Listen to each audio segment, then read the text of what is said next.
गांधी से भारतीय जनता पार्टी और आरएसएस ऐसे ही नहीं चिढ़ती। विदेशी जमीन पर दिया गया राहुल का एक बयान और यहाँ भारत में 100 साल का आयोजन धराशायी। यानी एक तरफ शताब्दी महोत्सव और दूसरी तरफ राहुल गांधी का 50 सेकंड का बयान। अब बताइए इतनी मिर्ची क्यों लगी। जी हाँ दोस्तों, कोलंबिया में राहुल गांधी ने जो कहा वो सिर्फ आरएसएस पर नहीं बल्कि उस विचारधारा पर चोट थी जो ताकतवर के आगे झुक जाती और कमजोर पर वार करती। राहुल गांधी ने विदेश की यूनिवर्सिटी में कहा, अगर कोई मुझसे कमजोर है तो मैं अपने दोस्तों के साथ उसे पीट दूंगा, लेकिन अगर वो ताकतवर है तो मैं भाग जाऊंगा।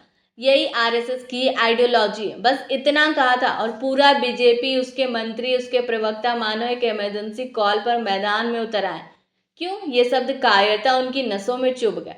आप सोचिए, जिस आयोजन की तैयारी महीनों से चल रही थी, दशहरा और गांधी जयंती दोनों को मिलाकर बनाया गया 100 साल का संघ पर्व, प्रधानमंत्री तक ने माँ भारती वाला सिक्का जारी किया और उसी वक्त राहुल गांधी के शब्दों ने पूरी कथा का नैरेटिव बदल दिया।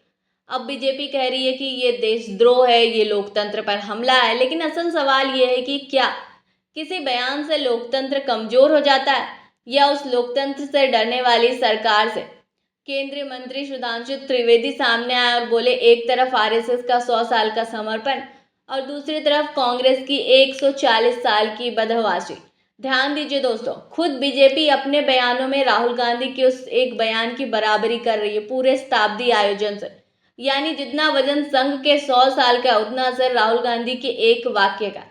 इसके बाद मंच पर आए प्रहलाद जोशी, कहते हैं भारत का लोकतंत्र दुनिया का सबसे बड़ा और सबसे जीवंत लोकतंत्र है। राहुल गांधी उसकी आलोचना कर रहे हैं। सवाल यह है कि अगर ये लोकतंत्र इतना जीवंत है तो सोनम वांगचुक जेल में क्यों है?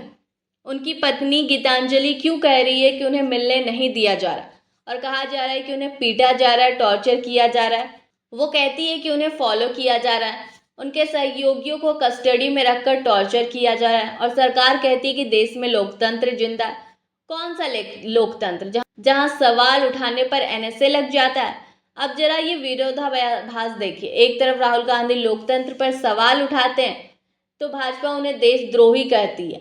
दूसरी तरफ खुद प्रधानमंत्री कई बार विदेश में जाकर कहते हैं, एक समय था जब लोग कहते थे पता नहीं पिछले जन्म में क्या पाप किया था जो हिंदुस्तान में पैदा हुए।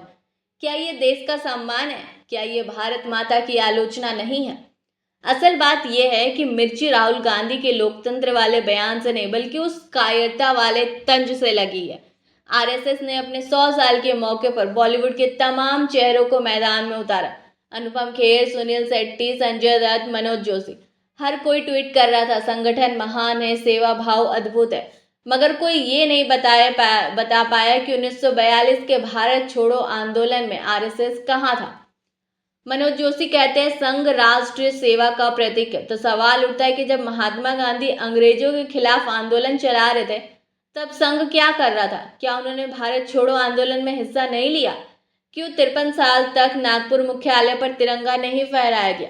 क्यों तिरंगा फहराने आए 3 युवकों पर मुकदमा किया गया? और ये भी याद करिए कि 1942 में जब सावरकर ने अंग्रेजों के साथ सहयोग की नीति अपनाई तो वही वक्त था जब बटुकेश्वर दत्त, अशफाक उल्लाह खान और सैकड़ों स्वतंत्रता सेनानी फांसी पर चढ़ रहे थे। किसने माफी मांगी थी और किसने नहीं? इतिहास इसका गवाह।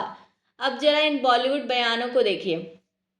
संजय दत्त कहते हैं कि आरएसएस ने राष्ट्र निर्माण में अहम भूमिका निभाई। सवाल है कि कौन सी भूमिका? जब गांधी हत्या के बाद संघ पर बैन लगा था, क्या वो इस भूमिका का हिस्सा है या संविधान का विरोध जिसे संघ के नेताओं ने अभारतीय बताया था? अनुपम खेर कहते हैं निस्वार्थ सेवा की भावना सराहनीय है। सवाल है कि संविधान को नकारने वाली विचारधारा से सेवा कैसे निकलती है? जो तिरंगे, दलित अधिकार और अभिव्यक्ति की आज़ादी से असहज है, क्या वो वाकई सेवा कर रही है या सत्ता की सेवा? और यही वजह है कि राहुल गांधी के एक बयान ने इन 100 साल की इमेज बिल्डिंग पर पानी फेर दिया, क्योंकि राहुल ने आरएसएस की उस नस को दबाया जहां ताकत के सामने झुकने और कमजोर पर वार करने की प्रवृत्ति बसती है। आज अगर कोई लोकतंत्र की बात करता है तो उसे देशद्रोही कहा जाता है। अगर कोई सवाल पूछता है तो जेल भेज दिया जाता है। अगर कोई संविधान की बात करता है तो उसे ट्रोल किया जाता है। क्या यही लोकतंत्र है?